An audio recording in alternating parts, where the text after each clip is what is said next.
ओम दीदी। दीदी, जो कल आपने जो बताया, जब बुद्धि निर्मल हो जाता है तो बुद्धि आत्ममय हो जाता है। तो दीदी आत्मवत। आत्म तो दीदी, जो हम लोग कभी कभी कोई कार्य करना चाहते हैं, तो कभी एक मन कहता है कि करो, एक मन कहता है जो रोकता है। जैसे मेरा जब एक्सीडेंट हुआ था तो एक मन कह रहा था कि मत जा, होता है जो अपने आप आ रहा था। तो मेरा कहने का मतलब क्या है कि जैसे जो जो अंदर से जो बोलता है, तो ये बुद्धि का है कि ये जो आत्मा से बोलता है? आत्मा की भी प्रेरणा होती है। जो बुद्धि, जो अंदर कुछ की निर्मल बुद्धि से बोलता है कि आत्मदा से बोलता है? हाँ, वो मतलब आत्मा को सहारा तो बुद्धि का ही लेना होता है, क्योंकि विचार तो बुद्धि में ही आएगा ना। तो विचार आना तो बुद्धि का ही धर्म है, डायरेक्ट आत्मा में विचार नहीं आ सकता है। पर प्रेरणा आत्मा की होती है, या कभी कुछ दैवी शक्तियों की प्रेरणा होती है, जो ब्रह्मांड में स्थित दैवी शक्तियां हैं। तो उसको सांख्य दर्शन में ऊहा सिद्धि कहा है। 5 प्रकार की सिद्धियां बताई ना योग दर्शन में। जन्म, औषधि, मंत्र, तपह, समाधि जा।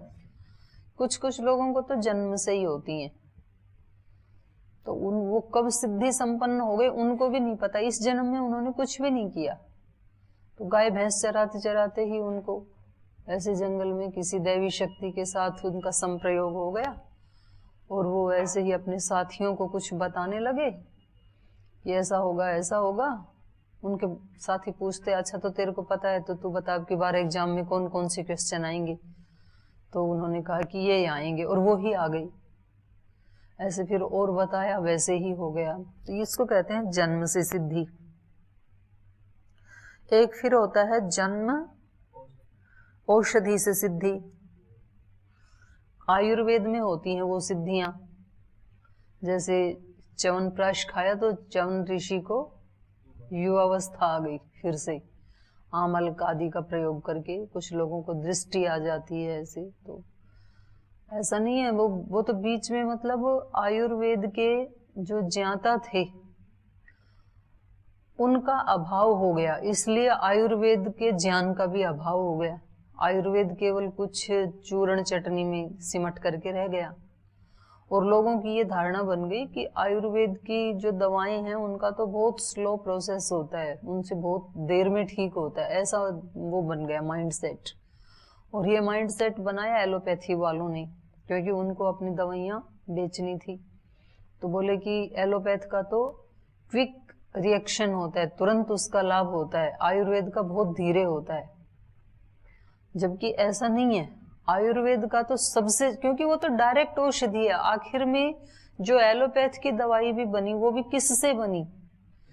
कुछ तो प्रकृति के ही घटक लेके बनी ना। तो वो तो इतने प्रोसेस करके बनी, और ये तो सीधा का सीधा खाया जा रहा है आयुर्वेद में, तो जड़ी बूटी आदि। तो जो डायरेक्ट खाएंगे उसका तो ज्यादा असर होता है। तो एक मिर्ची का कैप्सूल खाएं और सीधा मिर्ची खाएं, तो कौन से का ज्यादा जल्दी असर होगा? सीधी मिर्ची खाने का ज्यादा होगा, कैप्सूल में तो देर लगेगी थोड़ी। तो ये आयुर्वेद से ना बहुत सिद्धियां ऐसे, मतलब वहां आयुर्वेद में भी वर्णन है और लोक में भी ऐसे उदाहरण मिलते हैं।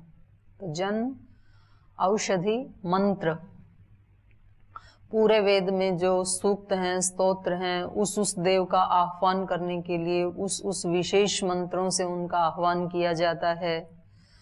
आप अपनी दिनचर्या में भी देखते हैं, सुबह अलग मंत्र होते हैं, यज्ञ में अलग होते हैं, संध्या में अलग होते हैं, सायंकाल सोने वाले अलग मंत्र होते हैं। तो उनका अलग अलग प्रभाव होता है। मंत्र का मतलब है उस शक्ति का गहराई से मनन करना। मंत्रोकस्मात् मंत्र मननात्।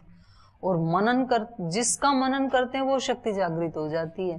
वैसे तो सब कुछ हमारे अंदर ही है, यथा ब्रह्मांडे तथा पिंडे, और मन में ही है सारी शक्तियां। तो मन के लिए कहा यस्मिन ऋचः साम यजुंसी। ऋग्वेद, यजुर्वेद, सामवेद, अथर्वेद का सबका ज्ञान किसमें है? मन में ही है। तो ये मंत्र से भी सिद्धियां होती हैं, तप से भी होती हैं। जन्म, औषधि, मंत्र, तपह, और फिर समाधि से तो होती हैं। तो उनमें सबसे श्रेष्ठ समाधि वाली सिद्धियां सर्वश्रेष्ठ मानी गई हैं।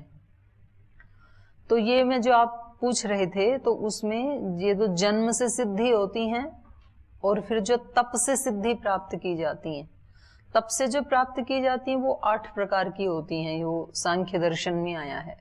तो उनमें एक सिद्धि है ऊहा सिद्धि। वो व्यक्ति ऊहा कर लेता है कि ऐसा होने वाला है और वैसा ही हो जाता है। तो ये कभी कभी किसी व्यक्ति में बहुत ज्यादा होती हैं, तो उसको फिर कहेंगे ये सिद्धि संपन्न व्यक्ति है। और थोड़ी थोड़ी कभी कभी किसी किसी व्यक्ति में हो जाती है। वो हमेशा नहीं होगी, हमेशा प्रेरणा नहीं मिलेगी, पर कभी कभी मिलेगी आपको।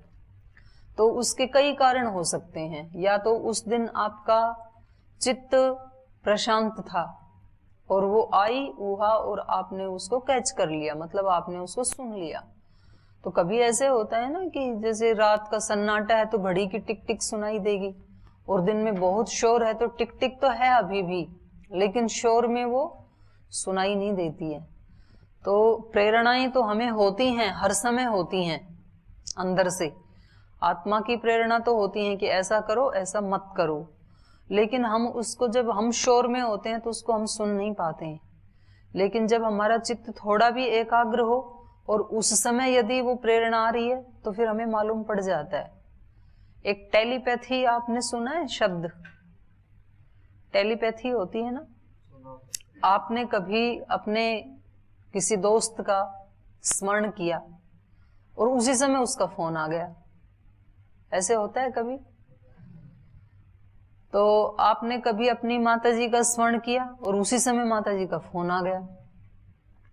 तो आपने जैसे ही स्मरण किया तो वो आपका वो जो था मनन चिंतन विचार, वो माँ के पास गया और माँ का हृदय भी उस समय खुला था, आपसे ही कनेक्ट था, वो भी आपका ध्यान कर रही थी। तो तुरंत वो दोनों की फ्रीक्वेंसी मिल गई ना, तो तुरंत फिर वो भी फोन करती हैं। तो आप कहेंगे हम तो याद ही कर रहे थे अभी आपको, और देखो आप आ गई, आपका फोन आ गया। और ऐसे होगा कि आप याद कर रहे हैं लेकिन माँ किसी और काम में लगी है, तो फिर वो उस समय उसका फोन नहीं आएगा, फिर वो रात को करेगी। फिर आप बोलोगे कि हम दोपहर आपको याद ही कर रहे थे, तो फिर वो कहेंगे कि मैं दोपहर करना तो चाहती थी लेकिन मैं उस काम में लग गई थी, तो इसलिए मैंने अभी शाम को किया। तो वो यहां से वो आपका विचार गया वहां तक, लेकिन क्योंकि वो किसी दूसरे काम में बिजी थी इसलिए वहां से रिस्पॉन्स नहीं मिला। तो जब हमारा चित्त किसी दूसरे काम में उलझा हुआ होता है तो फिर हम अपनी अंतः प्रेरणाओं को रिस्पॉन्स नहीं देते। प्रेरणाएं तो होती हैं, और जब लंबे समय तक हम कोई रिस्पॉन्स नहीं देते हैं तो फिर प्रेरणाएं आनी बंद भी हो जाती हैं, फिर नहीं आती हैं। और उनको रिस्पॉन्स मिलता है तो फिर वो बढ़ भी जाती हैं, फिर व्यक्ति को ये ऊहा सिद्धि बढ़ जाती है। जब वो रिस्पॉन्स देता है ना, देखो तब मेरे अंदर से ऐसे आया और मैंने नहीं किया, तो फिर पता चला कि वो जिस बस में मैं जा रहा था वो बस तो एक्सीडेंट हो गया, तो अगर मैं चला जाता तो फिर मेरा भी हो जाता।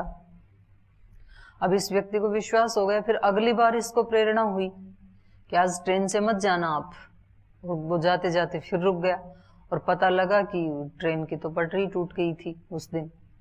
तो अब इसके 2 अनुभव हो गए। तो ऐसे जब हम किसी चीज को रिस्पॉन्स देते हैं अंदर से हमें, तो फिर वो शक्तियां हमारी बढ़ती भी जाती हैं।